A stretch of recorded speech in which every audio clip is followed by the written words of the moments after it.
Well, thank you, everybody at home who was patiently waiting as we, unfortunately, were kicked out of game number 1. But we had a result that maybe you guys weren't expecting if you were a big fan of the Smolder. Is actually Team Hoarder ended up taking that one, and it actually turned around pretty fast after we lost access to the game. Yeah, we were like, okay, Smolder should just win the game. They're looking good. I love the kind of movement that we were getting from Dum Dum and Will, but unfortunately, I think from what I was able to gather, we immediately kind of jumped into the streams. I made sure to try to like watch the player POVs and see like what was going on. It seemed from when I was able to jump in after we took a break was there was a bit of a miscommunication as to what was going on around Baron. A couple people had gotten caught beforehand, and they didn't really respect a lot of the pick potential that is coming out from the Yone draft here. So they just constantly had a couple of bad fights back to back to back, and the game just cascaded really, really quickly. They got away from a point where Smolder was so strong, and it allowed for the Yone, the Poppy, and this Rel to really apply pressure onto the Smolder. So I'm excited to see, now that they are going to be swapping drafts and these teams are going to be playing on opposite sides, I'm interested to see what the adaptation here is, because now both teams know how to play the other person's comp, which was actually a big point of review, at least in the room that I was able to sit in on, which was being able to understand the big picture. A lot of these players are so focused on their individual, like, this is what I need to be able to succeed, but some of what the best players are able to do is understanding what your opponents need to be able to operate on in order to succeed. And once you know that, you should be able to then, slowly work backwards and say, okay, if they can't do this, then that means we win. So we need to be able to cut them off at the heel. So how do we get this? How do we get good conditions for ourselves? Yeah, certainly. It's going to be very intriguing, especially, if you're Utter here sitting, playing that really strong Smolder. Now you're going to have to try and knock down Samikin. We kind of talked about it in the game 1 draft. Familiarity and maybe not too common champion picks you see here. Certainly going to see that come, kind of reverse in a lot of ways. Utter is certainly a player that could play the Yone very, very well. I've seen him play it well. And on the flip side, if you're Hoarder's team, Hoarder is a huge Jax player. So him on the Jax into the Poppy, which you mentioned in both the G2 HLE version of this game and we saw last game, Hoarder was able to actually bully out the Jax side of this matchup. The Jax side of this matchup was not in a good spot in that for HLE as well.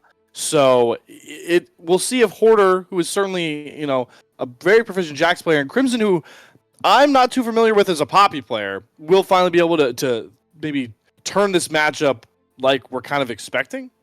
Yeah, I'm more kind of interested to see how I'm going to just say, like, I'm doubtful that these guys have not played at least one game of the champion. Right. Yeah, 100%. But I want to see now how, especially specifically for Crimson's team now, how they actually operate this draft, because during that entire last game, they were winning up until the 19-20 minute mark, and then it kind of all went awry. So you now know as them, okay, what are we looking for? We need to be finding flanks with our Yone and our Poppy. We need to be able to come in from different angles that they're maybe not expecting. And what I want to see from Enthralled this game is his ability to actually move, because we saw Dum Dum just being really proactive, and that was one of the things that I was very, very happy about, was seeing the support constantly making moves, constantly being first on the play. And now that the kind of roles are reversed, Dum Dum is going to have to really flex that muscle and find creative engages for his team.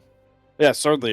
Dum Dum Enthralled now, and also Bio. I'm curious to see how he looks on the Sejuani, right? Because was actually in a very, very powerful. I know we got to take a look at it with the last fight. Was really massively played by Hoarder and Will, as Hoarder was able to flash knock up Utter to force his QSS out, and then Bio immediately follows up and gets the sleep on Utter, which that's what really sold the game, right? Was just killing off the Smolder. So now for Bio, you go from that power farming early Lilia that kind of has to play a bit more reactively in the jungle compared to Sejuani. Now you're on the Sejuani with Bio, where you can really get proactive, trying to influence your lanes, maybe try and get Samikin ahead, and like you're talking about, play around Enthralled, who can potentially see if he can get those first timers. So really intriguing. This is why I love the fact we're switching these drafts, is specifically because some of these champion versus champion matchups in their respective lanes are such different stylistic champions compared to early, mid, and late game phases.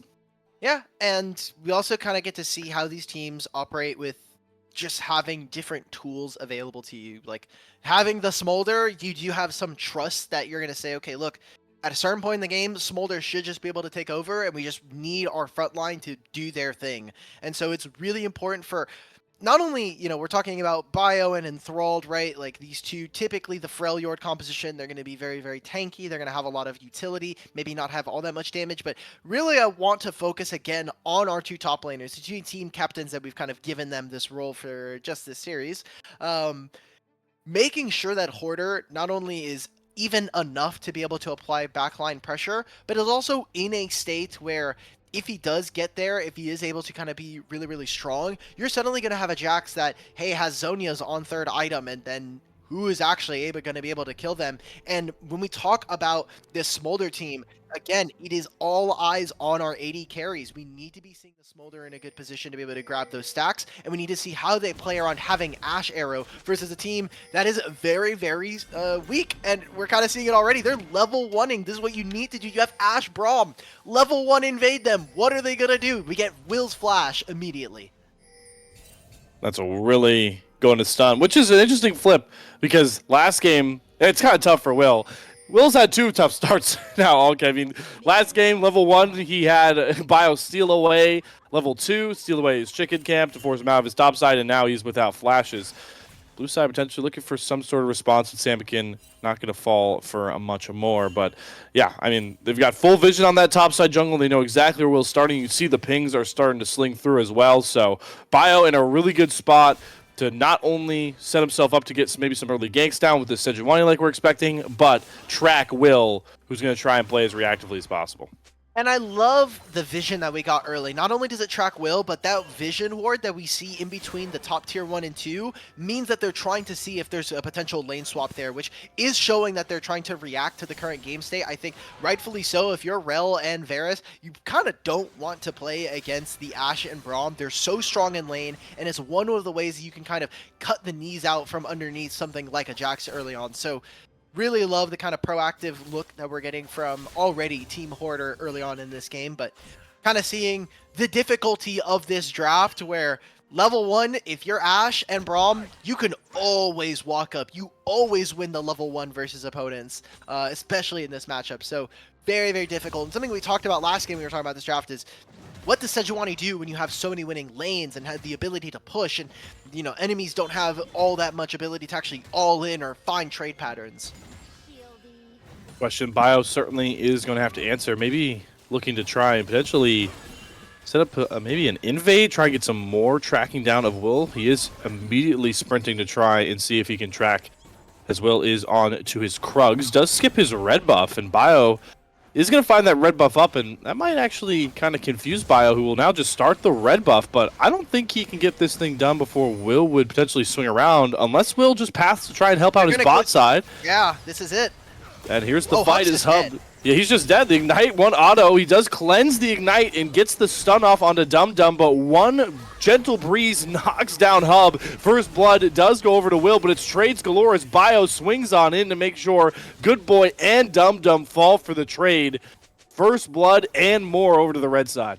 2 kills going over to Team Hoarder. I think we'll take that. It is a very big commitment, and even in mid lane, Udder on this Yone, getting the flash out from Samikin and also having pretty low amount of HP, looking like a potential recall here coming in pretty soon. We already have the support starting to make their way out. Dum Dum is here potentially on mid.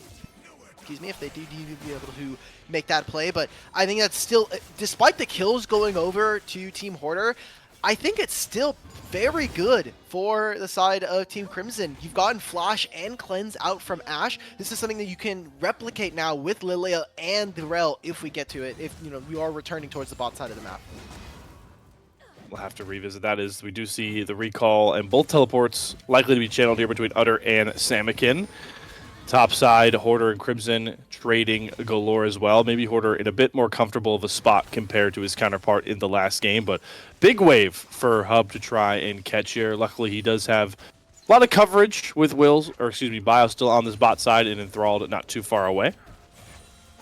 Okay, so making sure that they have bot prio. We do have, again, the grubs that are going to be coming up in just a little bit of time, so need to be thinking about, hey, can we push this wave? When can we get our reset in? When should we be looking for potentially playing? Will, knowing, hey, we have the timer on the respawned Raptors, let's make sure that we're playing for this. You see that Otter is playing aggressively in the mid lane just so that he can make sure that he can move over to this before Sammykin can. Or if Sammykin does decide to move over, then guess what? You're dropping a whole minion wave in front of him, and I think that's a worthwhile trade. Instead, Will says, I can't contest for these, so I'm going to go back to my side of the jungle, and again, it's just those sparring matches, throwing those soft jabs, seeing where your opponent is, making sure that you have vision and information. Hub and Enthrall back to trying to take control of these waves, get the stun down on a Dum Dum, immediately turns for the crash down. Hub able to get the Q volleys back up to accelerate his damage, flash for flash. Good Boy has to get away from Enthralled, piercing arrow. Not going to find much more, but there's another key summoner off an AD carry. This time it's Good Boy on the side of Team Crimson. Yeah, and they need to be careful just because of, again, they have so much push. You see the pings immediately coming out. They want to know, hey, Bio just finished his topside cams. He is going to be racing over. I know he doesn't have the Poro skin on right now, but he is Poro riding all the way down to this lane and has the potential to make the play on the crash if they want to go for that dive. And we got to see Otter there a little bit wide, a little bit to the left there on the Yone ultimate, but don't think it's going to be too impactful. We still have grubs to play for. It doesn't seem like either team is really resetting, although did Enthrall just get canceled? Right, I believe Enthrall did actually get his recall canceled there. Okay. Ultimate also off of Hoarder in the top side as he was looking for an aggressive trade onto Crimson. But like you talked about, Bio is down here. They got the slows on a Dum Dum. Will is tracking as well. No ultimates available in this scuffle. Will's going to flash forward and slam down the staff to find one onto Hub. Good Boy able to step back up as his support is traded, but Enthrall's far too low. Bio tanky on that Sejuani will be able to walk on out, so it's an 80 carry for a support trade. All right, that's pretty good. Good job from Will. Again, we talked about it. As soon as the wave was coming in, our junglers knew they needed to be towards the bottom side of the map, and rightfully so, they make the play. Already seeing Dum Dum, as soon as he respawns, moves over to the top side. You want to get that reset in as soon as possible. And Bio, by not doing this, probably just going to have to opt for the trade for the Dragon instead. Yep, immediately ping's coming down there. They also have Sammykin having the mid prio, so Dragon for Grubs trade, which is a bit rougher in the current state of League of Legends, but it never hurts to play for that Dragon stacking and play the gamble. But you can tell that Hoarder starting to sniff out that this top side might be a little less safe compared. Luckily, he's got the wave shoving into him, so don't think a dive will suffice, but Dum Dum might be setting up for it. You know, I think it's so funny when we talk about the Smolder and when Smolder's in the game, whether or not we're doing a Grubs for Dragon trade, because typically when we had Smolder previously, he was played in bottom lane, and the kind of thought was if you have Smolder bottom lane, you should always be prioritizing Dragons, because you know that Smolder's going to stack eventually into the game, and as long as you have Dragon stacking, you should be able to potentially match his scaling coming in. Now, we might have a fight towards topside here. Hoarder gets a solo kill on the Crimson. Yep, Dum Dum not able to swing back through. They have spotted this scrub stake as well, so they know Will's going to grab all three of these. He's on vision the entire time. Yep. I'm kind of surprised that Hoarder went for the play, but I think calling his bluff, saying, okay, you either have to finish the grubs or you have to come to my lane. And Hoarder just makes it come true. Hoarder, now 2 games in a row, actually, kind of putting it on Crimson in the 1v1, now on opposite sides of the matchup as well. We talked about it. Even if you want to call back to the G2H Elite draft we're pulling from, the Jack side of this matchup has not looked very good. So Hoarder looking to change that tempo. Top side looking pretty good for Team Hoarder as well, as they are 2-0 on Bio, and Hoarder's got himself a pretty fancy lead building as well. And take a look at what Will is doing now. We're starting to split the map vertically. You have to be so careful as Dum Dum and and Good Boy here.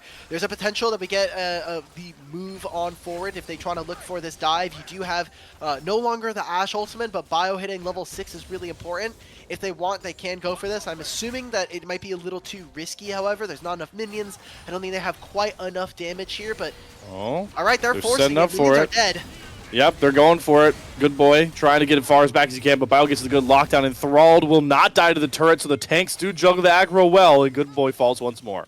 Fantastic job. Not even just getting the kill that's important. It's the fact that they just deny the next coming wave of gold and experience.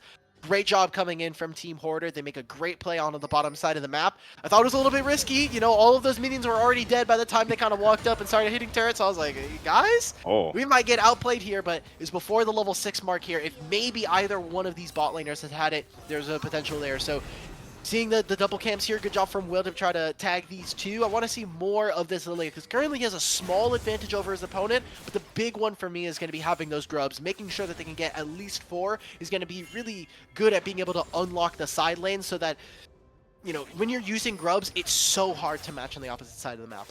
Yeah, certainly. Also, you know, good on Utter for having pretty good control of this mid lane matchup when, you know, we were able to knock in onto the post-game calls. And I heard talking about how Smolder's sweet spot into Yone is this early game. Hold on, we have a lot more fight. That's a double sleep from Will into the Fate Sealed from Utter. That is pure poetry of a combo, and that means the Team Crimson are just going to wipe this little skirmish. Enthralled next to fall. They're going to try and gift this one back over to Utter, but Will also knocks down Samikin. The only fleeting hope for Team Hoarder is the fact that Hub was able to solo out his AD carry of the AD carry matchup. Oh no, and now Hub's going to be able to catch this next wave. They can be able to push. It's a great job coming in from Team Crimson. Big ultimates coming out and being able to find their opponents. I think the fact that they were able to win that fight, again, we have the dragon spawning in a minute and a half. It's going to be ultimates that are missing there. This is mostly just a trade so they can get gold and then look to play for those topside objectives. Again, those grubs going to be a very big point of contention if you are on the side of Team Crimson. When you have 3 of them, you only need a single one for you to start spawning Void Mites. Yeah, and we'll see how much they want to index to play towards that. But now Will and Utter are in such a valuable position, especially in the fact that they can kind of, you know, these two champions, as the game goes on, we didn't get to see it. I guess you and I all kind of got to see it. But Lilia and Yone can play together so well to just eradicate this double marksman comp, especially with a lead. And what we need to see, I think, from the side of Team Hoarder is kind of having to slow the game down. I think we need to see Bio in some different kind of positions, making sure that he's there to cover on the wave. We're also just not seeing Enthralled have the same amount of movement as Dum Dum yet again.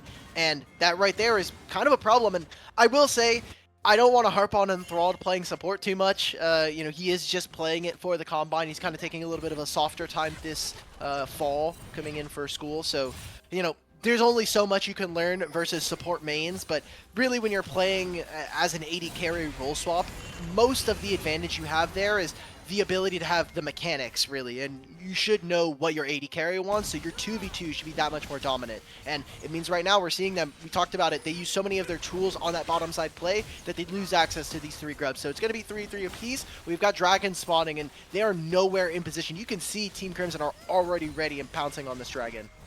Yep. Total river lockdown.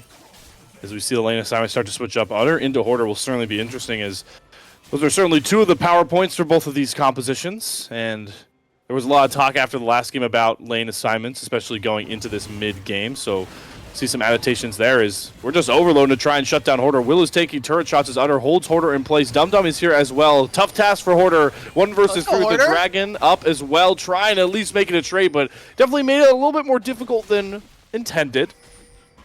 This is also why we're starting to see Yone fall in terms of priority when we talk about the Worlds meta, is there are more team compositions that are being drafted around Yone's weaknesses. So Jax getting higher and higher in priority. That's why we also start to see Braum as well. These are supposed to be the Yone answers. And we're seeing that start to trickle in as we get through. So good job coming out from the side of Team Crimson to find that. It opens up the bot lane. Oh my god, Samikin!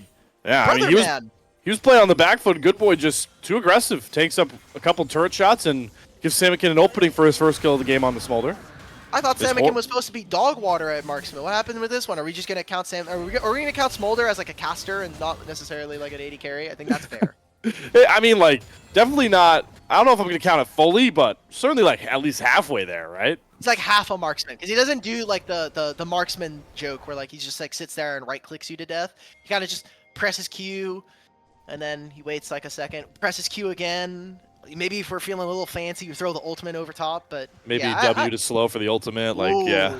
Don't tease me, man. We're on the show right now, okay? You get me a little bothered right here. So we've got the Herald here, ready to go. Big thing, no team with an outstanding amount of grub, so it makes the Herald a little less lethal. We already see, look, Bio's in the pit already. They're 80 carries in position, and Thrall is here as well. I don't think this is going to be an objective for them to take. And this is really interesting, I think, to talk about the two creativities of our junglers here, as they've been splitting the map. I don't know if there's going to be a play, but they're forcing the teleport potentially. Yeah, Utter realizing he's in a tough spot. Couple ultimates whiffing on both sides. Utter going to flash away from Mom as well, as Bio does not get the ultimate, but Utter is up creek with no paddle here on the wrong side of the rift. He's going to eat an Ash arrow to the face. I think, no, that was far from blind from Hub, but still finds the snipe. Utter doing his best Hoarder impression here, trying to stall out a certain death as much as possible. Is certainly making it difficult with his shields and the damage he can do, but Hub will finally shut down the Yone, but it's costing turrets on the other side. Hey, and Crimson just got solo killed again. Torter, oh boy. Brother. Look, if you wanted to make a name for yourself, this is one way to do it. We were just saying at the very top of the show, Crimson had a great year, all things considered, when we talk about his split in NACL, but Hoarder is kind of the next guy up. When you talk to anybody from Tier 3 and anybody who's been playing in qualifiers, Hoarder seems like the next guy, and now we're here for this Rift Herald. The next fight, yep, at this Rift Herald. Will is not going to be able to steal it. Does get the sleep down onto 2 with the Chains of Corruption root, and the crash down from Dum Dum is a beautiful combination as they trap Samikin in the pit. They have teleports coming in from Utter as well. Samikin able to get out, but the rest of the squad for Team Hoarder, minus their captain, does not, because their captain is about to knock down a Tier 2 turret on the other side as he is just going absolutely crazy on this Jax to try and keep his team at a level. This is why I was so excited about the top lane matchups, because we've been seeing with the simulated Worlds drafts just the difference in top laners that we've been getting throughout this Combine. When we had Dragoon versus Zamudo, Zamudo was doing so great in both sides of the matchup. I was really impressed, and even listening to Zamudo's comms, it's like, dude, this guy is so good. But I don't want to talk about him for right now. You know, that was my one piece of Zamudo glaze that we'll get on the show. I mean, he's not playing today, so I got to give him a little bit of space. But this is just why it's so interesting, because just because the drafts and what we saw from Worlds is what we expect, it allows for these players to have a little bit of creativity, especially now that we're outside of the laning phase. We can see them really start to flex some of those individual muscles that we come to expect, and that's kind of how they got here. Oh! Utter finally hits his mark on the Fate Sealed. He missed one in the mid lane. This time does not miss the mark, and Samikin falls. And I don't know if that's going to be Turpith. No one else is here. No one really has TP. If Hoarder does use his teleport, I think it's a pretty big win for the side of Team Crimson. If they get this turret, again, still a win. So a big flub, I think, coming out from Samikin, as Utter, even though he's been caught out, he wasted so much of their time before that Rift Herald. He made it nearly impossible for them to be able to grab that without losing multiple casualties. Yeah, really good point to make there. The unsung hero to set up that big fight win that came across. And now the rest of Crimson trying to stack towards this bottom side, play towards Hoarder, who they are recognizing is just becoming a pretty big juggernaut to deal with here. Not much more to play for on the map, though. You talked about it. Thing to watch is Hub, that is the one holding on to this Herald with a mid-tier 1 turret in the wings, but maybe not going to pull the trigger on that pretty simplistic use of Shelly. Yeah, we still have 50 seconds. They've got a little bit of time, probably going to be summoning it within the next 20 if they really want to play for this dragon. Otherwise, I think the big priority for them is making sure that their 2 marksmen are getting farm and you're prioritizing keeping them safe. So you kind of see that Bio, he doesn't have too many camps to make this play onto Good Boy. They're going to trade his ultimate with this huge, and well, they even get the cleanse out. This is a big win. Both ADs trade their cleanse for ultimates here. Is Utter going into the spirit form, looking for an avenue on to Hub, trying to get as much damage down. Dum Dum on the front line with Crimson as well. Teleport from the big bad Hoarder on the flank as Dum Dum is soon to get stunned up. Hoarder with the counter strike, going to chain those stuns together, knock down Dum Dum. Keeper's Verdict does come out. Utter going back in with the Fate Seal combination. The spirit form gets a huge amount of damage, but gets stunned back up by the Braum, and Hub is able to trade him out as the marksmen stand up tall for the side of Team Hoarder, until they all fall to the might of Will, who picks up the triple kill in a very, very bloody first fight that Samikin still wants, with Mom clearing out the way, trying to hold this mid-tier 1 turret. But they can't find much more, and Good Boy's health bar ticking low means the side of Crimson is also going to back off from the bloodiest fight. Oh, Samikin, and he's going to find him. No, he's going to find him now. Flap comes out. There it is, come on. Hey! Marksman Samikin, baby. 300 gold in his back pocket. Sam can play that fight pretty well for all things considered, but I mean, Will having we haven't really been talking too much about the junglers, talking about their jungle pathing and kind of what they've been doing, but Will building such a substantial lead for himself on this Lilia, a champion that I don't think we associate with him all too often, especially when we talk about this guy's pedigree, but Will on carry champions, on champions that really give him a lot of agency to be able to take over and dominate fights. That's kind of his bread and butter. That's when we've seen Will super step up into the role of the jungler. So exciting to see this guy now with more resources, 6-0 and 6 on this Lilia.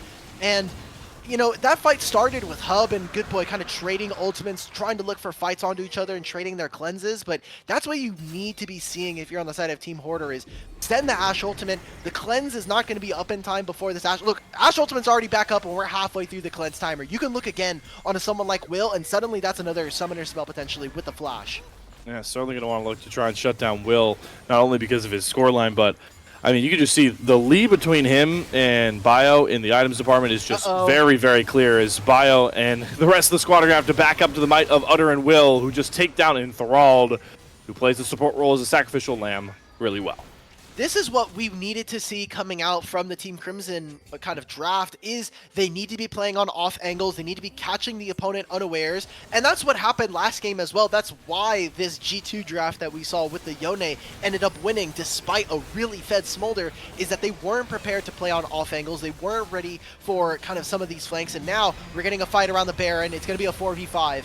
Yeah, we'll see if Bio can get in there for a steal. He's going to attempt it, but he's going to fail. Will's going to secure it and take his counterpart jungler. As Utter gets a 3-man Fate Seal to set up the Lilting Lullaby onto all of them. We talked about the Lilia and Yone connection. You just saw it between Utter and Will to grab 4 kills and 4 members with the purple banner. He made it look so good. Fate unsealed over the wall. He uses the Q3. Then he gets the ultimate in alongside Will. What a fantastic play right after the Baron. And they're not going to even reset. They're going to use this time, push out all of these waves, and then look to reset. They have so much time alone with some of these waves. They're going to get so much gold during this Baron. A fantastic job coming in from Team Crimson. At one point, Team Hoarder were sitting around 3,000 gold lead with Hoarder really piloting so much control in the game. I guess similar to game number 1, we didn't get to see this part through. We are here now. Has flipped. It is Baron, 4K gold lead, and a lot of control to Team Crimson. Oh, wow. This is gonna be a tougher game now to play. I mean, really, we're saying Hoarder is kind of the last hope for this team right now. Doesn't have too many defensive objects. He does have 2 items that are very good at being able to skirmish and deal damage in the Sundered Sky, or sorry, the Sundered Sky and the Trinity Force, but without something like Asterix and Azonias, he's not going to be as reliable as a secondary or first primary tank. So we really need to be able to see, can they actually push out on a side lane? Because all they're doing now is they're pulling Hoarder to be part of the team just to try to give them some strength, but it is sapping away at the advantage that he had individually over Crimson. Yeah, sapping away at how much space these 2 marksmen also can try and open up. Talk about the wave. Still kind of need to farm up here. I mean, Hub, 2 items, the Smolder, 2 items strong. Samikin was stacking pretty well, but we might have that pick you talked about, the easy access to picks if you land these ultimates as Utter goes in the Spirit Form to try and stall, but he will finally fall to Hoarder. They do trade the Hoarder back out, though, so 2 power points for the 2 squads fall. That does kind of stunt the siege. You can see Good Boy, Dum Dum, and Will a little bit hesitant to try and play for these tier 2s. And because they found that pick, like you said, not only stalling it out, Samikin already has the execute. You can see that he's just getting a little bit too close. We're getting to that point in the Smolder game where last game it was Utter with the Smolder like 9, 3, and 5 before we got cut off in the spectator client. This time around, while Samikin is having a bit of a quieter game comparatively, he's still hitting those stack marks. We're at 23 minutes, he's at 240, so he's a little bit slower than some of our counterparts, but I think he's still doing perfectly fine. And in this situation, that execute is going to have to be a big part of their game plan if they want to try and win this one. Certainly, and getting that pick as well. Hey. Why are we pausing so much? Hey, we got a lot of pause. Hey. We got pause into pause combo. What's going on here? Is that going to double up the riot freeze secondary pause? No, don't say that. No, not that one. Not that one. No, the other one. The one where you get a second pause after the pause drops. You know what I'm talking about. That pause. Yeah, of course. It's the sandwich pause. I mean, we Yeah. have 3 pauses in a row right next to each other. I really hope that's not the case. Okay, we're out of it. We didn't even have to cut the cameras. Wonderful. I love it here. I'm just waiting to see. I guess No, maybe we no, won't get it. I don't want to see another pause. I'm just so used to it happening. I guess, hey, you know what? Maybe I don't know what I'm talking about. It's okay. That's why this is the Path2Pro Combine. It's not only for the staff. And I do know what I'm talking about. Ah! This is not the one you're thinking it is. Leo! We're fine. It's gonna go back and like. This is gonna be really awkward if. There we go. See, I know what I'm talking about. All right. Okay. We've got Dragon in a minute here. I want to see how we get Team Crimson to be able to set up. They're clearing all their topside cams. Already, Dum Dum's in position, getting wards, clearing out vision. In the meantime, Poppy has teleport if they can answer. No one answering this topside play says, okay, look, it's not a Dragon Soul. It's not that important of a Dragon. As long as no one's matching us in the topside, I'm going to continue to generate leads for ourselves. Good boy. Able to dodge the arrow. Hoarder, not able to get a counter-strike stun because Dum Dum really well-timed crash down over the wall. So one of those pick potential ultimates are down for Team Hoarder that they rely so much on. Puts a bit more pressure onto Bio to maybe find an angle with this Glacial Prison. I think Crimson should have just stayed top lane. There's no reason for you to be here in mid lane right now. He's kind of just sitting here, potentially looking for a flank. Doesn't get spotted on that blue trinket. He needs to be here. He needs to be ready for a teleport. He's just already here, I guess. Okay. Yep. All right. Now we're just NA ramming it down mid lane with the Fate Seal, the Mom, all these ultimates coming out. But Utter is caught and stunned up as Hoarder holds the rest of Team Crimson at bay. Shades of Corruption has to come down as Good Boy kites back. But how do Team Crimson look without their star mid laner who set up a lot of these fights? They're not able to wrestle control of that Drake pit, and you got to think they just surrender this soul point potentially. And yeah, you can see Crimson teleporting towards the top side to try and threaten that inhibitor turret. Yeah, but now Enthralled's already recalling, already halfway through his recall. He's going to get back to base. There's going to be very little damage. I think this is Crimson a bit of a fault of not necessarily recognizing the state of the map, not knowing where the opponents are. If maybe we would have seen Dum Dum and them continue to go back and creep space after the Ashe ultimate, they would have seen that Hoarder is there, that no one can match him. And so we use a teleport to get what? Like 30% of damage onto the turret. I just don't think it's very worth. We still end up losing Drake, and now it's soul point here for Team Hoarder. And a Smolder with an Ocean Soul against this team, I think it's pretty hard to play at that point. Yeah, you're going to have to really get back to those creative angles to try and get to Samikin and Hub, who is also 3 items on this Ashe. You know, you don't always talk about Ashe, you know, being in positions to really bring the damage, but with 5 kills in his pocket, 11 KP, certainly more than comfortable if left alone to kind of just free fire and burn through a front line that is kind of makeshift, especially with this Poppy, Rel, and Aurelia. Pretty tough. I think there's a weird. We're getting to a weird state in the game where Smolder's obviously going to have infinite scaling, and I do still see Team Crimson having the ability to make a huge play. We've seen it time and time again. It doesn't really matter about the gold lead, about the experience lead. It's if they can be in the right position at the right time, and we're starting to see that. I love the vision that we're getting from Dum Dum. So far, he's been a fantastic support in this 5th day of the Combine, and I want to see if he can continue some of that excellency by making sure that he has TP flanks for his laners here. And Otter, I mean, it just takes one ultimate. He's level 16 now, and he can completely change the game yet again. You saw the duality of the Yone play there. The last fight tried to go out all of his own into 4 by himself. Not able to really find it, but when he links up with Will, with Dum Dum, maybe even a Good Boy Chains of Corruption, that's when the magic really happens. But we are swinging from the mid lane over towards this Baron pit. Hawkshot going to spot out this Baron take, so Team Hoarder are going to have to find a way to respond here as Hoarder trying to set himself up a flank. Teleports are coming across behind the Baron as well. They're trying to channel them all in. Utter is cut off for the rest of his squad, so that means that Team Crimson know they have to go and try and burn through Hoarder's health bar, which they're doing a pretty good job of because they've just left their team captain to fall. Utter safe on the other side, and now the setup flank is coming alive and turning on Team Hoarder. Utter has to use this Fate Seal to get to safety, but man advantage to Team Crimson as they turn their attention right back towards the Baron. A great job coming in from Team Crimson, and I don't know what this Team Hoarder team was thinking. They were caught on both sides. We're going to see Yone come right back in, and we're getting another team fight. Oh, they knocked Hub out here, so it's only Samikin who has to flash, but he falls asleep as Will finds him, and Utter is going to execute him. The Smolder is down, and that means the rest of Team Hoarder are going to fall to the wayside. Bio caught on the wrong side of the rift is going to use Blast Codes to get to safety, but the fight is already over. The damage is done, and now the Baron take is free for Team Crimson. Leo, you know what this means? If we win 2 games in a row with this Poppy G2 draft, it just means Tier 3, Tier 2 players in North America are better than G2. Let's go. Europe on bottom. And that's going to be a Baron going over to the blue team here. A fantastic fight, and I just think that Hoarder's team is just completely lost. They don't really know. They're not balancing the objectives. They're not balancing on both sides. When you have a fight where you're getting pincered on 2 ends, you have to make the play onto the weaker side. You have to be able to make it work. And we saw Hoarder. He's tanking 4 members for like 15 seconds there, and they're not able to kill him. And during that entire time, they're just barely able to get damage onto Otter. This is unfortunately a situation where I got to give the 07 salute to Hoarder. He was trying his best there, and his team unfortunately let him down. Let them down, put them in a very big hole. His Hub here is just going for an aggressive recall. Has to turn the arrow onto Dum Dum, just make sure he doesn't get locked down and, you know, smited through by Will, who is still 7-0-14 on this Lilia. And we talk about Lilia's scaling damage being absolutely ludicrous. How about it when you've got yourself a 16-stack Medjai's behind it as well? That's pretty disgusting. I'm not sure if I'm really ready to kind of see what's going to go on here. I mean, they've got that Baron. They've got Dragon spawning in 50.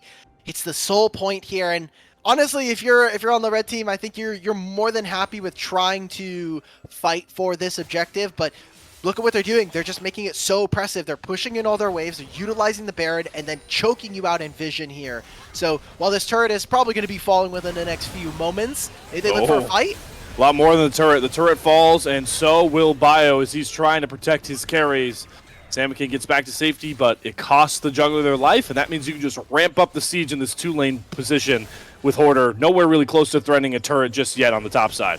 All right, Lilia has no flash, and oh my god, Otter just goes for it. Yeah, he's going. He doesn't get the full lockdown. Salmon does have to play safety, but they do get Hoarder to teleport back in, but he's on top of Good Boy. They put him to sleep, and Good Boy is able to get out. The Glacial Fissure, all those knockups keep everybody in position, but Hub is stepping up with this 3-item Ashe, gets the arrow back up. Crimson will tank it, but Utter is far too low. Will is not in position. Good Boy can't help, and that means Will finally fall. Utter's going to go back in with a Spirit Form, but it doesn't matter. Salmon and Ashe, they stand up tall. The 2 marksmen survive and win the fight narrowly for Team Hoarder.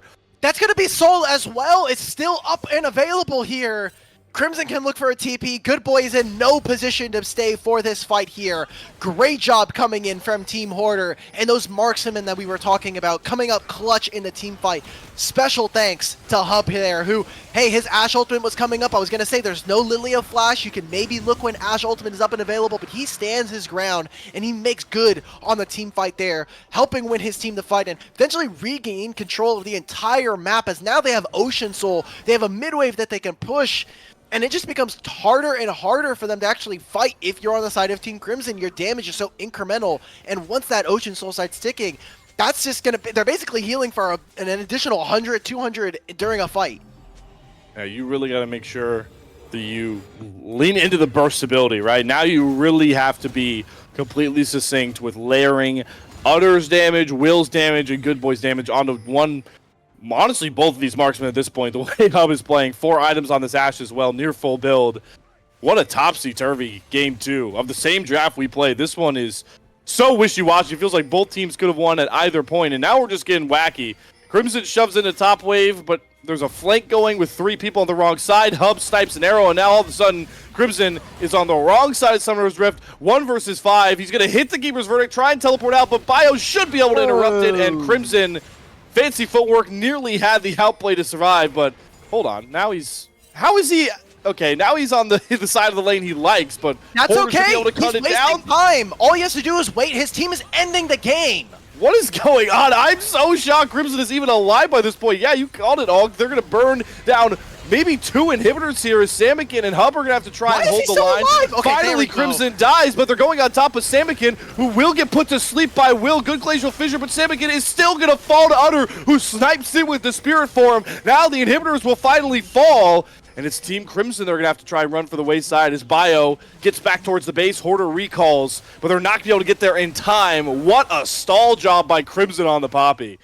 Great job. And honestly, if you're Bio and Hoarder, you're thinking, okay, well, we should just regroup with our team. Poppy's going to eventually recall, doesn't have the teleport. If she chases us, then guess what? Doesn't really matter. She's just joining the rest of her team. She doesn't have any more of those tools that are going to be really powerful. So just getting too caught up with trying to make sure that he can't recall or get away back from his team. I don't know. It was a bit of getting a bit wild, I think, now that we're 33 minutes in here. And the game state is so weird because despite having an Ocean Soul, this Crimson team right now is still winning team fights again and again and again. Otter and Will having this mid-jungle performance that is kind of going to make or break this game. If Yone can find those flank angles, Will's Lilia is just looking absolutely cracked right now, and I say that. Yeah, they're going for him, but he's able to get out to safety. Sam can teleport back in, but once again, it's Utter that gets interrupted in his spirit form and cut down. That leaves Dum Dum on the wrong side of the fight as well. And we're just keep flip-flopping these fights. This time it's once more Team Hoarder with their marksman to find the win. And they've got a huge minion wave. Maybe they can make a play. I like this idea coming out from the two remaining members of Team Crimson. Just push out the side lanes, recall, and then look to make a defense on the inhibitor line.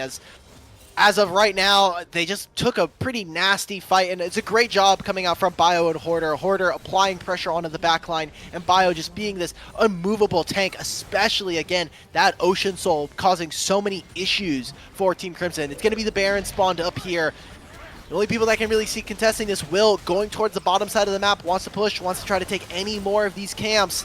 We've got Elder Dragon spawning in 2.5 minutes. We have to imagine that that is going to be the great equalizer in this game. That will be kind of the deciding factor. Doesn't really care about a Baron. Baron's combat power is not all that effective. It's that Elder execute can really make or break this game. Yeah. For a Combine where we're not too interested in who's going to win or winning these games, I'm pretty locked in who's going to win this game. I mean, this is an absolute banger. 35 minutes. We've had 3 Baron takes. And like you mentioned, the Elder to now play for is positioning in these jungles becomes very key. Is enthralled, stepping to try and get some wards down. Already has to burn his flash as he spots 3 members of Team Crimson, but it's a pick on the other side. Good boy on his own. Bio knows it, has to burn the flash. Chains of Corruption to try and get back down to about 15% HP with his team now trying to huddle together. Crimson channeling the Keeper's verdict. Will send Enthralled to the sky, but that surrenders all the control around that Drake pit with about a minute 30 towards that Elder. Yeah, Good Boy cannot be that far up in mid lane right now. We're seeing Otter in top lane push this wave in. No one's really matching him. No one's channeling the recalls quite yet. He also has teleport if he really needs to be towards his bottom side and escape. But it was a good find onto Good Boy. It doesn't mean it's a kill, but it's a flash that's not going to be available for this Elder Drake. Again, so important. And hey, man, we may not care in the grand scheme of who wins, but I'm sure it feels pretty good. It might be a hot take, but winning feels pretty good. Winning usually means that you're performing pretty well, all things considered. But yeah, I would say we're not super tied to the results. Again, I think one of the great things that we got to see from Path, who is the creator and founder of Saito, was talking about. He just made a public announcement being like, I don't care if you guys win. I don't care if you guys are just like not winning at all. What I want to see is your improvement. I want to see how you guys are approaching the game and if your communication is kind of there. So really this is more of a test of not only the soft skills of interacting with other team members, both in a Combine and just kind of showing off your skills, but, making sure that you have the right mindset for a competitor. Oh, we're competing in the mid lane now. Astro not going to find Good Boy. Hoarder's out. The target. Hoarder is ejected here. This is an opening for Team Crimson if they want it. Still holding on to Lilty Lullaby. Still holding on to that big Fate Seal because Crimson is far too low. Dead. Mom going to come back through, and Samikin is untouched with Hub. And look what these marksmen are able to do when they are not hounded by the Lilia and Yone. They can just wipe these fights. They're going to be the only two standing up as Hoarder comes back to the fight and aces it home. We didn't need Elder. We just needed to scrap it out in the mid lane, but it's Team Hoarder that are going to come back to win HLE style. Great job from them. I mean, Samikin didn't have the best game, but Hub on this Ashe, he was gliding. He was making sure he put on his Viper skin. He said, okay, look, I'll put some respect to the GOAT right there. So they're going to take this Baron wave. They'll have a mid wave as well, and they're going to end our second game of the Combine here, day 5, and that means we're going to go back to a standard draft. We're going to have no more Worlds drafts, and our final game for today is going to be a very, very fun standard draft. We'll see what they'll be cooking over there.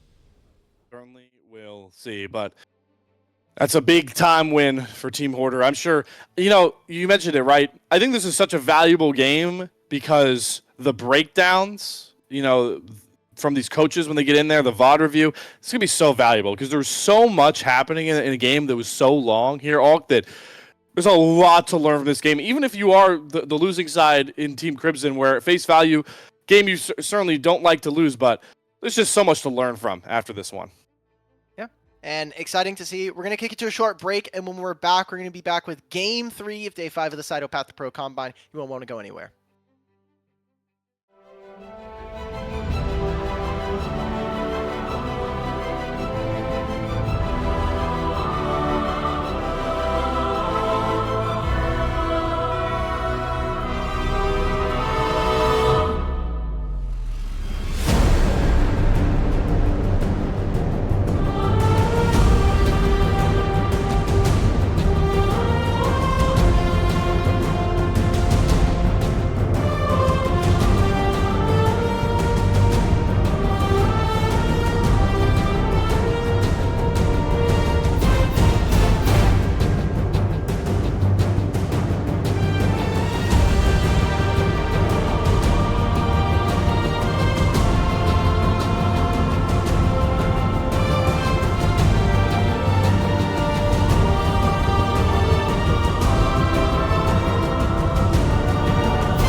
And here we go, folks. The final game of day 5 of the Silo.gg Path2Pro Combine.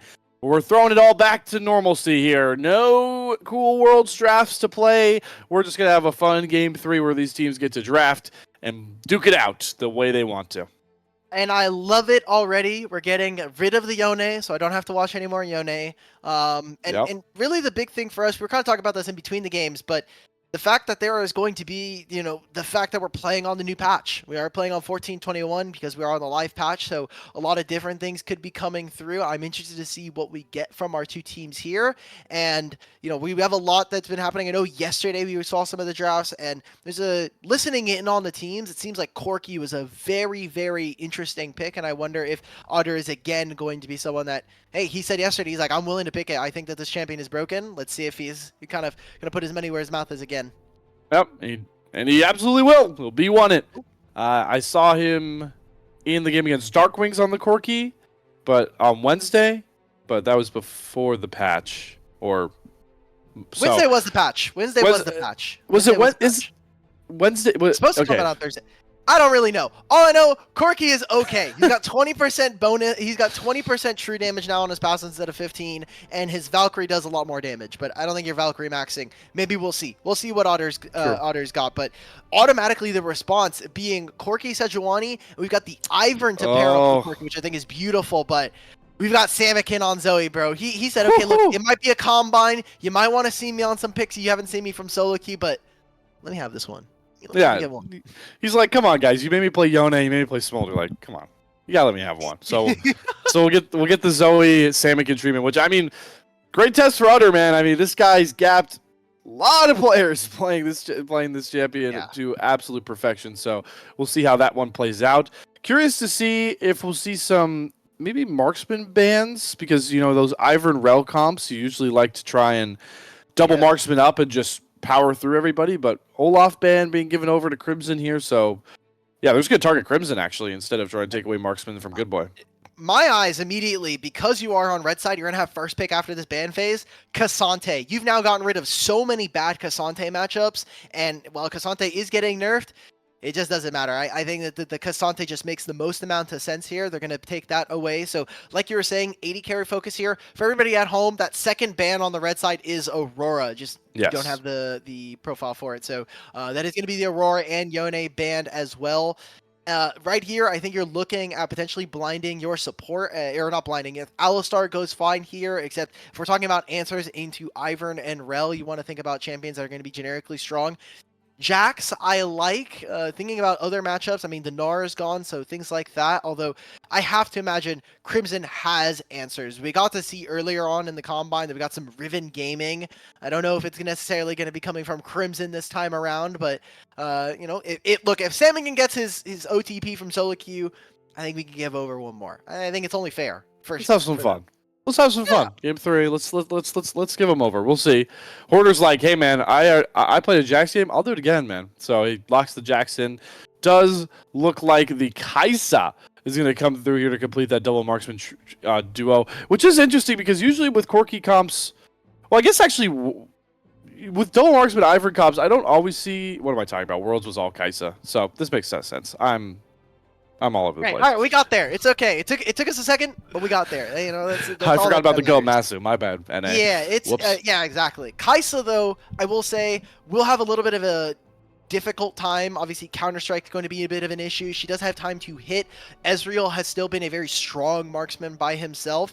And with Rumble here, I'm a little worried for this Team Hoarder red side draft, as they're a composition that really wants to try to poke them out. You're going to have Sejuani and the Jax who's going to be able to kind of stick on top of your opponents, but who's going to be that finisher? Who's going to be that person that kind of, all those pins have been set up, who's knocking them over? I don't think it's going to be Alistar support. So now you're going to be in a situation where you're going to be trying to outrange a Rumble ultimate. You're going to have to try to outdamage someone like Ivern who can just constantly reapply shields. And in terms of engage, I do think they're a little bit softer on the side of Team Crimson, but they have so much frontline thanks to this Rel and Daisy. I just think it's going to be a tough nut to crack if you're on red side here. Yeah, it certainly feels like maybe trying to play to spread the map a bit more. That's the best way to try and beat like these Ivern shielding, Rel, double marksman comps that can kind of ball up. You have Hoarder's Jax, who is certainly really threatening in game number 2 to try and do it.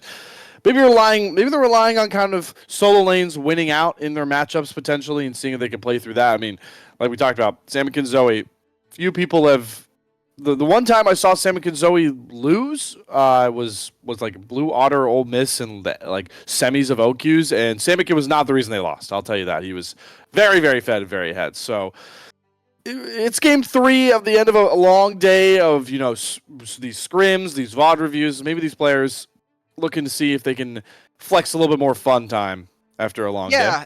When I was kind of listening in on some of the player comms, the feedback that we were talking about earlier, I think during game 1 or game 2, was that by the time they get to game 3, they're a little tired. Maybe they're not as focused as they would have been coming into game 1. So they wanted to see, with a change in schedule, we put the special stipulations, the special worlds drafts up first, so they could put all their energy into putting into that. And then game 3, it's inevitable. I think it's really hard to try to keep focused and constantly locked in for 3 hours, 3 to 4 hours in a row, especially with 3 games back to back with varying levels of game quality. I think it's really important to see what these players can do now on champions that they're probably a little bit more comfortable with, like we were kind of suspecting. And I mean, look, we've got Zoe on Samick. We already know it's going to be a show immediately. There's going to be a little bit of, just a tiny bit of cinema. I don't know if we're going to get a full, feature length pick, but I'm excited. And especially when we got 2 special carry champions that have the potential to kind of flip this game in Jax and Rumble for Crimson and Hoarder. Certainly. Going to be a lot of fun here to try and close out the day. Something not too fun for all you guys viewing at home. We are going to go back to a much shorter break than the breaks that we've been into between these games here. But we're going to go into one more break as we get through the champion side, the incline side draft, and that spectator delay.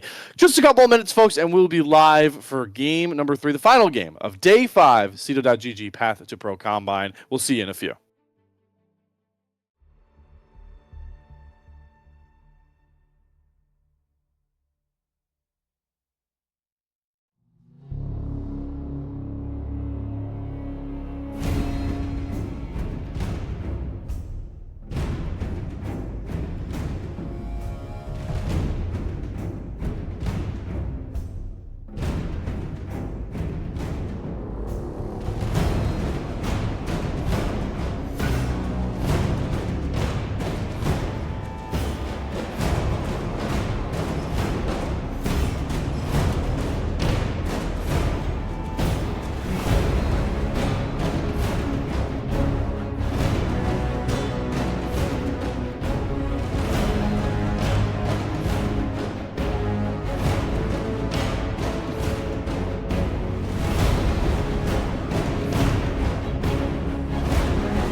Here we go. Here we go, folks. Game number 3, the final of the Sato.gg Path2Pro Day 5 Combine.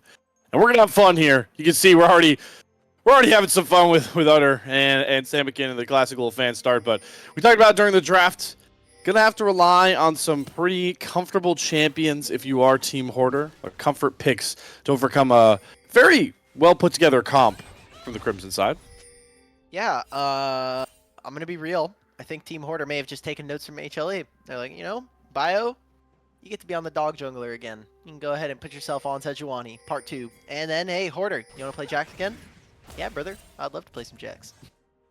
So, we get Dum Dum on Rel again. So, some champions that were new, some champions that are old that we got to see earlier on in this day of the Combine. So, exciting stuff. And junglers starting on opposite sides of the map. Although I will say for a champion like Ivern, your starting camp is maybe not exactly the most indicative, as you can obviously smite. You're obviously marinating these camps to make sure that you utilize the passive. Marinating, such an evil way to think about what Ivern's actually doing. I mean, that's what he's doing. I mean, if you wanted me to say soaking, I can, but I don't know if oh, no. See? Okay, so we're going to use marinating, okay? I've been waiting for that one. Well, I'm glad to happily have obliged here. As it's like, have you played Among Us? Of course. Okay. So when you're playing Among Us, right? You are marinating the people. You're like, oh yes, I'm definitely not the imposter. I'm not here to kill you guys. Trust. I'm marinating you. And then when at the very end you get killed by that person, you're like, wait, you were the imposter the whole time? And they're like, yes, brother. Yes, sir. That's such an evil way to look at Ivern's lore. You're making Ivern sound like the most evil guy in the world. Maybe Bio's actually the most evil guy in the world, as he's shutting down Utter's fun time in the mid lane up against Samikin. He already has to burn the flash there, as Bio's able to get a key summoner out. Sleepy Troll Bubble will land for Samikin. Steals away that free flash as well. Not fun for Utter, especially with the wave in the spot that it's in. No, and once, you know, we get another combo here, there's a very real possibility Samikin can look, depending on what this bubble in the mid lane is. If this Ignite, this champion is really dumb. But if it is Ignite, this is a solo kill. Oh, we're all mid We now. don't even need Samikin. Hoarder roams down, Enthralled roams across. How about those Enthralled roam timers? Found it on the Alistair. And now it's just Will that is trying to pick up the pieces, but this is Ivern, guys. Yep. Yeah, First blood Hoarder. Yeah, I was wondering what we were going to see, just because right now the meta in terms of what you're picking in AD carry is not only how much utility are you able to offer, but more importantly for me, how alone can you be on a bot wave, right? Like how self-sufficient can these AD carries be? And for Ezreal, he's one of the most notorious. Is Hub's going to have to make a 1v3. I gotta love the Dimitri caster curse. Yeah, you can leave the Ezreal on his own. He's fine under turret. Nope. Dum Dum sets him up, and Good Boy knocks him down. How about that weak side Ezreal getting slapped under turret? This is why I hate junglers, man. You just come and gank me out. You're just diving me on third wave for no reason, like a disgusting pig. It just happens. You're just like, okay, we're just doing this, okay. I mean, yeah, Bio has no camps on the bottom side of the map. They made sure to kind of check out on that and doing a good job of being able to punish. They made a play on mid. Just go ahead and kind of skate towards the bottom side of the map. And as long as we see this Team Hoarder keep up the tempo of the game, they should be able to kind of keep finding advantages. But the moment that starts to slip, you're going to be moving into Corki scaling with an Ivern and a Kai'Sa.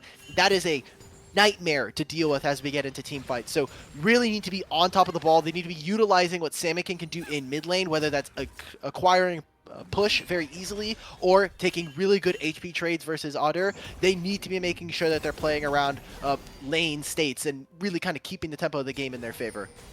And speaking of the one, maybe a head member, Good Boy, he's gonna feel the pain of Hub that it felt earlier, actually, except the fact that I thought there was a jungler nearby. I'm curious though, you know, Good Boy grabs that big kill. I'm not used to a man immune rush build on Kai'Sa, but then again, what can't you build on Kai'Sa these days? Yeah, so you can just sit on the tier and potentially just sit on Miramana. I really hate this item as a first item. Not only are you never going to be fast enough to actually get the first item proc, it just means that Kai'Sa's first item is really, really weak. Although, to be fair, when you are playing Kai'Sa, you can play it in two separate ways, which is you're just going for that first item, you're going to get that Q evolve and you're a really, really strong duelist, or you're playing for 2-3 items where suddenly on 3rd and 4th Drake, you are a beast of a team fighter to try to deal with. So seems like, again, they recognize that the longer this game goes, the more comfortable they're going to be feeling with their odds in winning this one. Crimson has level 6 first, and doesn't really do all that much. He's trying to get the overheat, but Hoarder able to sift through the tides of that, and now has Bio coming up through. Crimson still close enough to his turret, won't have to expend any of those summoners, but just a show of force. And the big thing here is, oh, this is a big trade. Now, Samikin still has Flash. Bio can be here as well. The wave is pushing towards Hoarder right now. Uh-oh, Will. Yep. Crimson's going to try and roam down. Bio is still pretty alone. Samikin can try and get back over there with the flash. Oh, doesn't land the Q. Flash again. Oh, he gets flash again. Sleepy Trouble doesn't land as well. A lot of low health bars. Not a lot of skill shots being hit so far. See if he decides to use that flash as he gets rooted up by Will. And now Samikin might be in trouble. Good thing he has his 3rd flash of the game, but so does Crimson as he flashes with the Flamespear to find another. Hoarder with a big Counter-Strike stun. Grandmaster's Might combination trying to find the trade back, but Will's shield may make Hoarder think twice about his target selection, but Utter dies trading his life with Bio, and now Hoarder, one more auto. No, the shields come back up. Ivern is just too OP, and now Will knows the good boy's close by with no ultimate. They won't chase any further. Wait, Will can't take the scuttle because he doesn't have enough HP. He's like standing there like, he's standing in front of the scuttle like, what do? I can't activate my passive for some reason. I don't have enough HP to sacrifice. Usually not a problem for a lot of Iverns, but a unique one after a pretty lengthy duel there that I think takes a lot out of the sails. Hoarder had that individual lane prowess up against Crimson, this entire kind of combine block all along, but in that trade, when Crimson utilizes the ultimate, that's just a really good spot for Hoarder, and it turns into then a pretty extended fight. Is this going to be multiple grubs here going over Team Crimson? Well, it's my favorite game show called Who's in the Brush. But right now, it turns out to be Dum Dum and Crimson, who are just going to burn through Bio's health bar. And those grubs should be more than enough going over to Team Crimson, except Thrall does show up. They have Hoarder. True Shot Barrage not going to hit, and there's the equalizer back up right on time for Crimson, who decides to pick game 3 to start showing out with another double kill. Samikin showed up to the party. 1 versus 3. I don't know about this play. He doesn't even hit the Q onto the recalling Dum Dum, who will get away. This is about as chaotic and waggy as I thought the last game would be.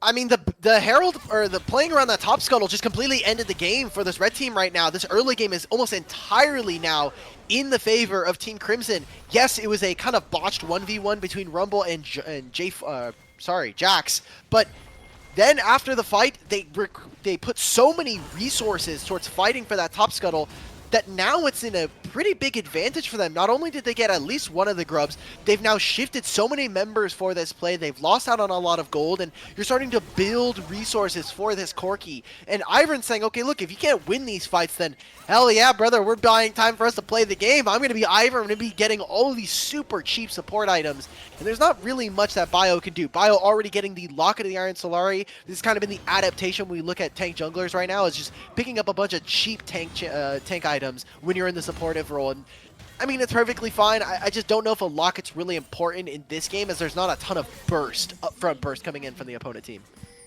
Starting to chillax in the kill department, but I was about to say, Hub has been allowed to just be alone on this Ezreal, hammering into plates. He's finally going to pay the price here, as 3-man squad coming for him. Good E over the large wall, going to cleanse the snare, and I spoke too soon. Hub is just going to get out there, does have to burn the cleanse, but a ton of gold and solo XP this guy picked up on the Ezreal. All right.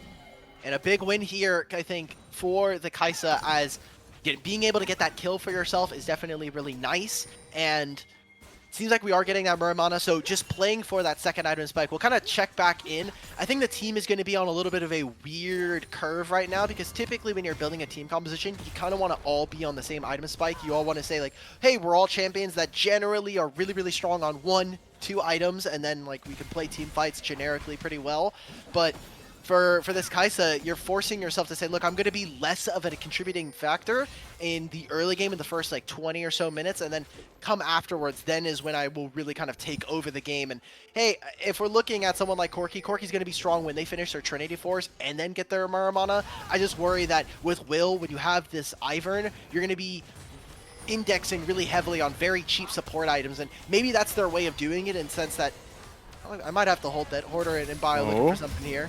Yeah, Samikin's off into the wings as well as Sleepy Trouble. They're going for Good Boy. The Counter-Strike stun does land. Hoarder out of mana. The Magnet Storm comes down. Good Boy going to Killer Instinct back forward. Just wants one of the kills, but Samikin is going to find Good Boy. Will shows up to the party, but all the damage is now gone, and Will has to watch as his bottom lane just crumbles. 2 kills back to the Hoarder squad. Oh, Crimson's on this bottom side. There's no one matching. Hub is just finally going to be able to walk up this wave. It's going to be 2 plates going over to Crimson on this Rumble. Definitely going to be able to utilize a lot of that gold. Very close to finishing his Leandries here. I imagine with picking up at least one of those plates, you've got to be dangerously close to 650. But getting that kill, very, very nice. And is Good Boy going for AP Kaisa here? I think it's pretty interesting, especially with the nerfs to Fleet Footwork. We've been seeing really the most predominant, if you're going to be playing AP Kaisa, is going to be First Strike. But instead, just saying, hey, I want to try to have sustain in lane versus the Ezreal. But we're seeing lane swaps. We're nowhere near this Ezreal right now. We're on the opposite side of the map. I just don't think you need the sustain. Certainly don't. We've been swapping every lane. I think the only person that hasn't moved is like Hub at this point. Samikin, I guess, hasn't moved mid lane, but he's spent like half of this game top lane and top river. Good Boy now alone is going to get flash engaged upon his Bio, goes for the Boar Rush, gets the stun down with the passive. The Counter-Strike does not land. That flash from Hoarder was in place, but I don't think it's going to end up mattering as Good Boy does end up falling. Dum Dum going to step up, thinking he could maybe trade with Hoarder with Crimson nearby, who does drop the equalizer, gets the stun over onto Bio. His Hoarder and Bio still have to pedal backwards. Enthralled nearby, but they cut off the angle for Hoarder to escape. Glacial Prison down to try and save Hoarder as he hops to his teammate. And Enthrall gets the double knockup, and now here comes the cavalry. Samikin has showed up to try and bring enough damage across. Daisy's here with Ivern. It's absolute chaos with so many low health bars, but who's going to come out on top? It's Team Hoarder to trade back out with the flashes galore of Samikin. It's only Will to survive and get back under his turret safely with a pair of kills going back towards Team Hoarder. Oh my god. I mean, how many flashes has Samikin got? This Zoe champion is broken. He's got like 4 or 5 flashes. He's going to get a second. Oh, he almost lands it. Good Boy is here. All right, we're not getting much macro. I think this is going to be our fun game. Yeah, and fun fact, by the way, Good Boy died to start this play, so that's how long this play topside's going. Flash from Samikin to get the full Q range, does not hit the trouble bubble. Good Boy kites back down. Will gets a huge shield, but Samikin, here we go with the Zoe, on a killing spree. The Ludens pop is just so much, and he's flashing after Will. The Q won't land, and now Samikin has signed his death warrant, shut down back to Crimson, who grabs his 5th kill of the game. You know, I was saying, hey, we're all on the top side. We could play for our second set of grubs. And then all the players just decided, screw that, I want kills, dog. I want to get some 300 gold in my back pocket right now.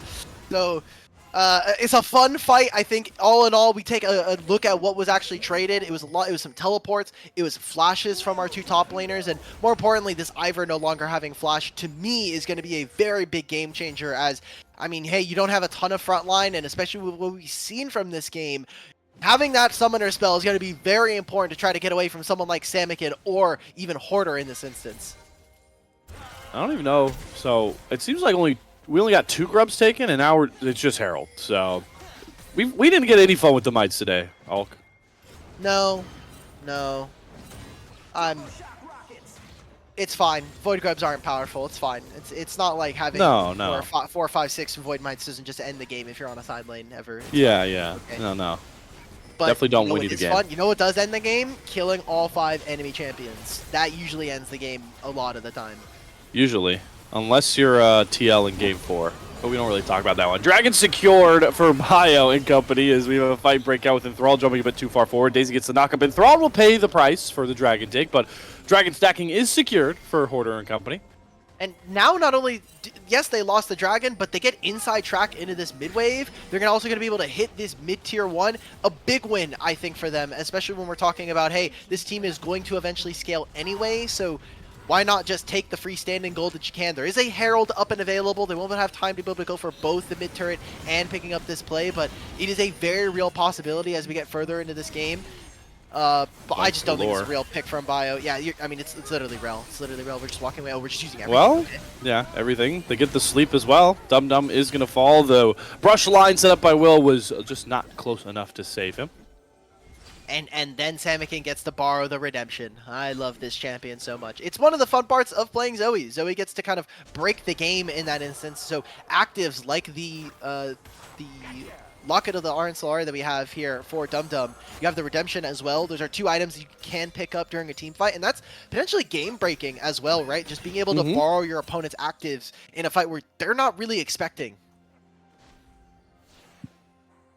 Stop, you've heard this before, but Samikin could game wreck on Zoe. Who's heard that before? I think Samikin on Zoe's pretty good. He might be a pretty good Zoe player, but we'll have to see. We'll have to see. You know, the scoreline's great.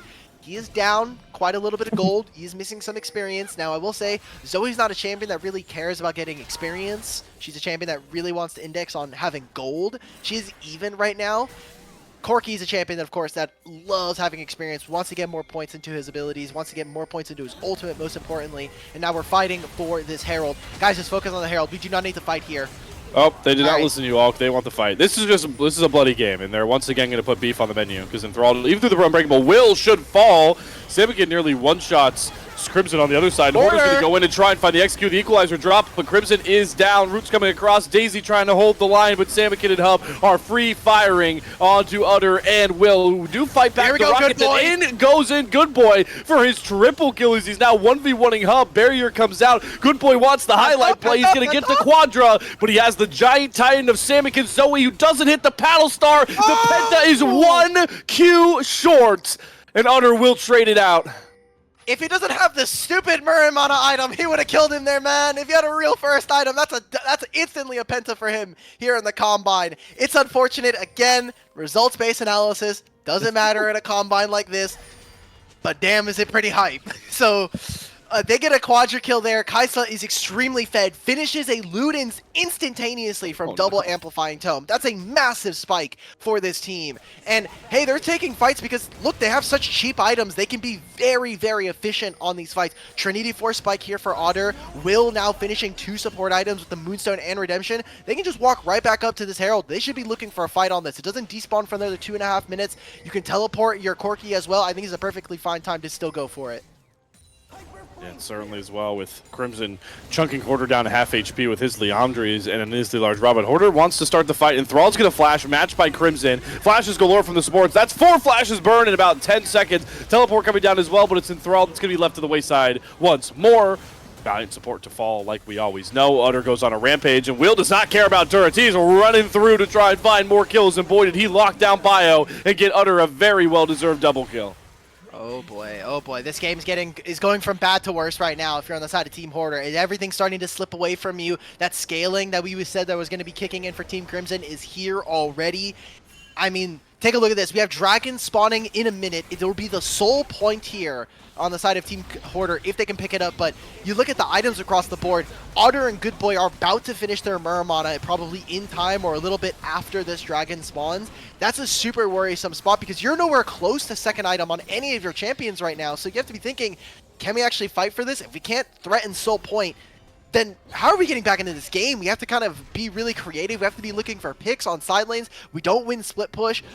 It's really difficult to play this game from the state that we're in.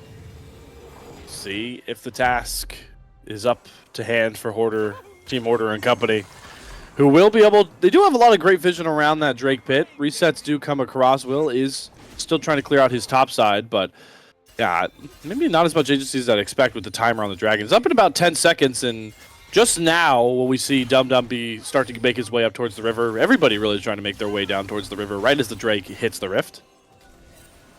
Okay. They're just taking control of mid-wave. This is what you need to do when you're on this team. You have Rumble, you have this Kaisa. You very easily clear the mid-lane wave and then just move into Fog of War, start to take away the vision. And right now, even Otter sitting on the bot side here, he can just keep clearing the bot wave. Bio in trouble. Yeah, Crimson's damage is really dangerous towards Bio. The Equalizer does hit 3, but Dum Dum gets burned through first. Hoarder now going to try and lead the charge, but boys, his health bar depleting as Good Boy goes for the killer instinct towards the back line. Hoarder barely survives. Utter going to flash, does not hit the rocket barrage, but now the damage of these double marksmen is here. Utter is online and wrecking through Team Hoarder. Hub has nowhere to go but a great screen. Samikin barely kiting back as Hoarder has to channel it back, and Will is now trying to hunt down that pesky Ezreal, trying to get his arcane shift back up, hitting these Mystic shots, and he will get over the wall to safety. No dragon, more fighting like we expected from this game 3. Are they going to keep going for this? Samikin's looking. He's got those paddle stars ready and willing. He's just looking for some vision right now. Tries to fly over the wall, isn't able to find Otter there.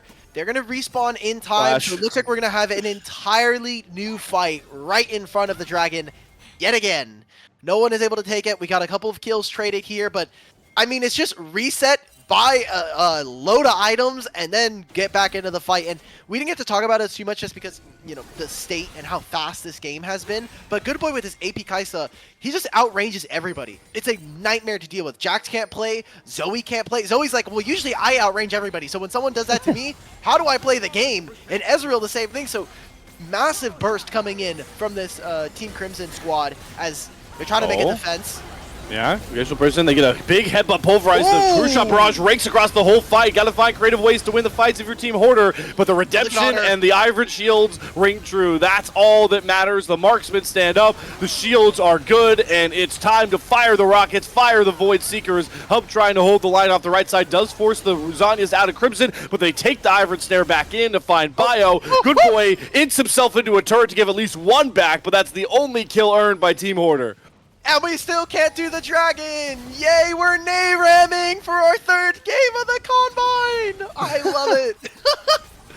Oh my god. I just love watching how many things Samikin steals. I mean, he's got like 7 flashes. He just stole Redemption, then picks up Ignite. Oh, he used Ignite to get a Smite. Like, what is going on? Hey, look, that could be their way of starting the Dragon. I'm not even joking. If Bio wants to come over here, he just needs to save Smite, and suddenly it is unplayable for Will. So in a wacky turn of events, there is a very real possibility Hoarder kind of is able to pick up this Dragon here. They're going to immediately start this one up. I mean, Will's nowhere really in the area as well. Very good. I think this is quite genius of kind of getting around that issue that we were talking about. And it will get them to a Mountain Soul point. Maybe not as fast as they possibly could have, but 27 minutes to play for Mountain Soul. Going to be very, very powerful as they try to match the shield power. Mountain Soul shield not going to match what Will's going to get, but still one of the premier souls to play for. So still putting themselves with a shield, I think, is really, really important. It is going to obviously force for Team Crimson to have to answer in 4.5 minutes time, but I'm going to be honest, Slayer, I just don't think it matters. Like, look at the items. Otter, third item here. Third item almost completed for Good Boy, who's finishing a Void Staff. So any of the magic resists that the opponents might have are just going to get completely ripped to shreds. And Will's almost really close to a third item as well. I mean, Enthralled's just dead. Yep, and they pick off Enthralled to start a fight like they have many times. Teleport coming in from Crimson as they know a big fight win here could mean Baron or just the kill on Enthralled to at least start it. Baron, yeah. Oh, Good Boy's got to be careful. They still have the Sejuani ult here. And Dum Dum waiting on the wings. He knows he doesn't have to be here on the Baron. All he has to do is just stop Bio and the rest of the team from getting into the pit. They build out this brush wall, and it's so tough for Team Hoarder to walk in. Oh, Sleepy Troll Bubble into Battlestar combination. Crimson is down to about a third HP, drops the equalizer, but like you mentioned, the double marksman goes through this thing, and it's stolen by Bio. He takes the Baron just in time. Dum Dum doesn't stop him, and now the marksman for Team Crimson have to try and fight their way out to keep these purple banners off of Team Hoarder, but it's another Sleepy Troll Bubble Battlestar combination that nearly kills off Hoarder. Hub Flash Arcane Shift to secure it, and it's all left up to Adder, who may be legendary, but he's legendarily shut down for a gray screen as this chaotic game continues with chapter after chapter. Dum Dum had a huge part in that fight where he's sitting in front of Bio, stopping him from walking in. He tanks up the Sejuani ult, but it's just not enough. Everybody else is pushing forward. They're running in. They got arms locked with each other, brother in arms, rocking into the river, and they take down the Baron. They steal it from underneath their nose, and that means not only is it 2 turrets, 1 in top, 1 in mid, but it's a massive amount of gold being right back into their pocket. So the gold starts to slingshot back in their favor. I just am still kind of worried that it might still not be enough. They need to work through so many shields, so much damage, and they need to work through a lot of a pretty big gold deficit before that moment. Yeah, it feels like the poke threat of Hub and Samikin shouldn't be as powerful as it has been these last couple of fights. But, I mean, it's Samikin again. Hub is now nearing a third item on this Ezreal where he'll become pretty powerful to try and cut through and poke through some front line, but it's really just who mechanically plays these fights right, it feels like. Yeah. And I mean, Enthralled's going in first, but there's 2 members here for this play. I mean, even if Hub and them make it eventually, there's so many people who can tank up the Trouble Bubble. Utter trying to get away from the Samikin Q, but he just snipes Dumb instead. Dumb down. Daisy down as well. Enthralled and Bile pretty low. The front line chunked out. Can Will and Company find a way in? It's Good Boy to go with the Killer Instinct, but he absolutely whiffs, doesn't hit the Void Seeker as well, and now he's on the wrong side of the fight, trying to fight his way back in. Hub will fall. Samikin getting heralded down by Utter, who uses the Valkyrie to go forward. Bio falls. Hoarder trying to hold the line on the backside. Will find a trade kill onto Will, but Crimson stands tall, and with Utter 3 items deep with a whole full health bar, Will mop up the kills. It's only Samikin on his patented Zoe, who's going to have to do a lot of work here, but he heats the Sleepy Trouble Bubble, hits the Paddle Star, and finds the kill to at least bring something back for Team Hoarder. Samikin with sub 100 HP there, barely lives, and he's able to get 1 kill. It turns into 2 for 4 in favor of Team Crimson. Massive win yet again. It was Enthralled going in first, but there's really no one there, and then Samikin can't get damage. I want to give a small shout out over to Hub, who I think, unfortunately, in the situation, when you are playing into an AP Kaisa, it is so difficult to try to match this champion's damage, because you can land 2 Qs as Ezreal, and that's probably going to be like 400, 500 damage. You can land 2 Ws as Kaisa and take a third of someone's HP, which is just not comparable at that moment. So we've got Dragon spawning in 40 seconds here. They're calling in TPs. We're just going to get another slobber knocker here. And the big things I want to call attention to, no flashes from the 2 marksmen here. There are almost no flashes in general coming in from Team Crimson. So if there's ever a time that we can see this red side start to take control, it'd be right about now. Oh, the Glacial Prison doesn't get the stun, though, onto Crimson. That's 1 key ultimate down. Dum Dum is looking for a deadly flank. And Good Boy does have a Killer Instinct available to jump onto Hub. Dum Dum's flank has been found out as the fight starts to scatter, but the lines are redrawn back towards this river with Hoarder off to the side. Bio trying to set up for Samikin, who does have Flash and does have a ton of damage. 3 items down. Who's just going to keep throwing Paddle Star after Paddle Star. Stop me if you heard this one before. We're NA Remnant again, just wave after wave, seeing who missteps. And it's gonna be here we go. They landed it. Hoarder. It could be Enthralled. Unbreakable will popped. Hoarder does not commit to the flank just yet. These Void Seekers, though, are chunking Hub, who's already down to about 50% HP. Here's another one. It's going to hit Samikin this time. The 2 main damage dealers for Team Hoarder are getting chunked out W after W. This champion's balanced with its W evolution. As you've seen, Good Boy may hit another one. Samikin does have teleport, but he's going to have to recall. Could be an angle for Team Crimson to try and find a way in if they want, but still somewhat hesitant. I think if anybody went to the side lane and picked up some gold here, they would be instantly MVP for this game. We just don't believe in side lanes this game. We are fighting, jockeying position for this mid wave. I just don't think it matters, especially if we're just going to keep holding pattern. They're waiting for ultimates. Bio now has his ultimate available again. We started this playoff with the Sejuani ult, and I think we might be ending this play with a Sejuani ult again. Well, we'll have to come out at some point. Enthrall goes in. Doesn't have Unbreakable Will down just yet. Equalizer through. Hoarder goes in for a big stun into the Zanyas, but the 2 marksmen, Good Boy and Utter, are untouched, and Dum Dum goes back in to eradicate them. Locks Samikin and Hub in place, and finally, boom, goes the dynamite. Ace to Team Crimson.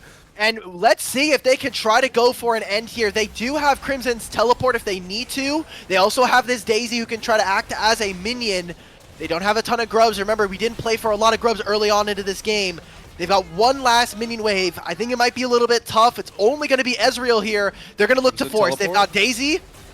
Crimson's going to teleport to Daisy. Yep, to try and hold the turret. Nexus turret 1 is down. They root Hub, so they're just going to burn and blow up the Ezreal. Ace comes across. Enthralled is back up, but it's the Alistar. The Nexus turrets are down. And it took to game 3 absolute wackiness. It had 56 kills. But Team Crimson get the last win of the day. There it is.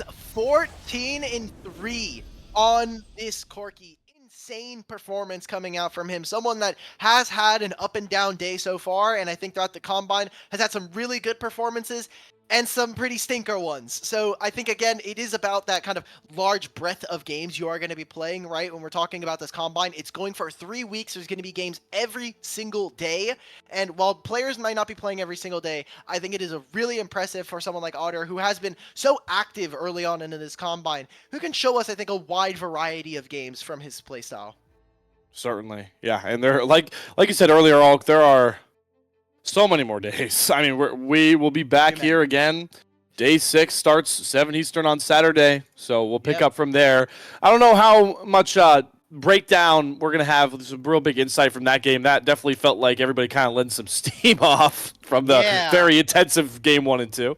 I'm sure the review is going to be hey guys, do we need to be on midwave here? Although, to be fair, I think the large part of reviews has been less, you guys should be playing on side waves, you guys should be doing this, blah, blah, blah. It's more like, hey, let's take a look at this play. Why did it go wrong? How can we fix it? And what is something that you can think about in future games? So less kind of thinking of the larger macro scale and thinking more so of how can we mold these players to be thinking more critically about the game by themselves instead of just kind of giving them like the tools to be able to do so. I think is really, really fun. So I'm glad we got a game like that. I think it is more representative of the player's individual skill and kind of that the reason why they're here, right? Which is their performance in solo queue, based on the Sido model of performance that they have internally.